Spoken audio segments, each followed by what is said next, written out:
children. Have you ever wondered when we get a reaction from our parents the way we did not expect at all? At times, we feel we don't even know them properly when we think our father to be a person of a very serious nature, very fond of a disciplined lifestyle, and suddenly we come to know from Dadi that as a teenager he was a very fun-loving and jolly person, cracking jokes and making people laugh all the time. We are surprised and a question starts lingering in our mind. Do I know him or is he a person very different from what I think he is?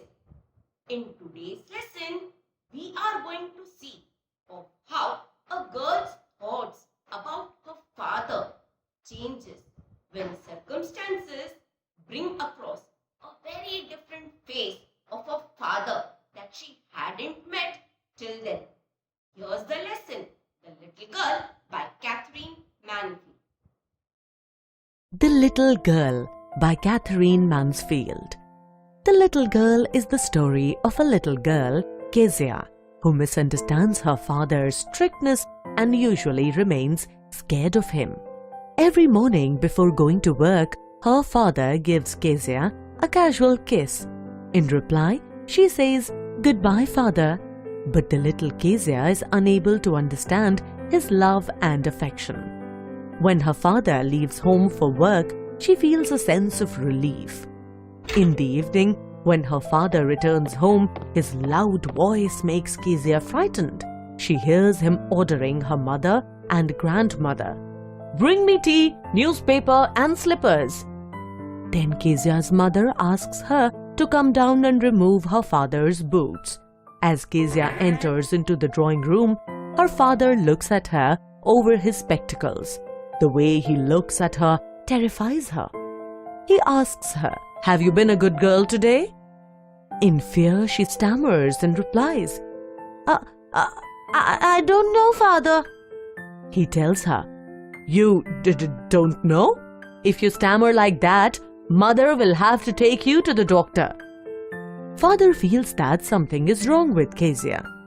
He tells his mother to teach Kezia to behave in a better manner, that Kezia may not appear sad all the time.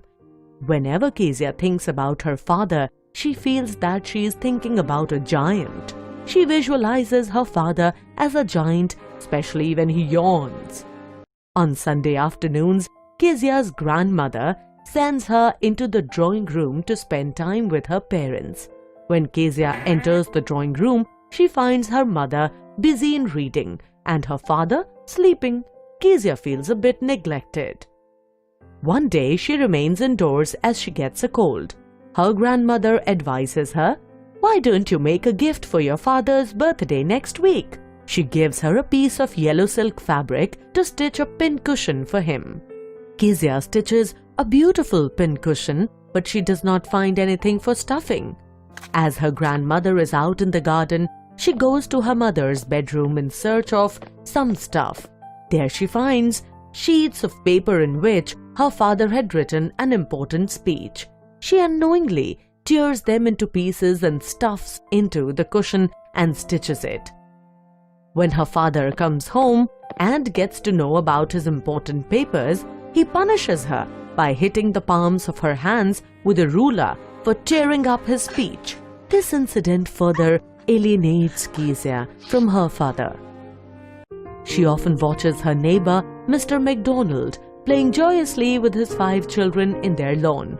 She thinks Mr. MacDonald is a loving father to his children. Kezia wonders he might be a different sort of father. One day, her mother falls ill and is taken to a hospital by her grandmother. Kezia is left alone at home under the care of their cook, Alice. As Kezia goes to bed, Alice removes her socks and warns her, "Do not scream and wake your father." At night, Kezia has a nightmare and she wakes up screaming. When she calls her grandmother for help, she finds her father standing by her bedside. He picks her up and takes her to his room. He tucks her up in his bed and soon falls asleep. She feels the beating of her father's loving heart and realizes that her poor, big father is very loving and caring and has a generous heart. I hope you all enjoyed the lesson and have understood the message the lesson wishes to give, that all people differ from one another and we should not jump to conclusion about someone just by closely watching at his external appearances and actions. Thank you.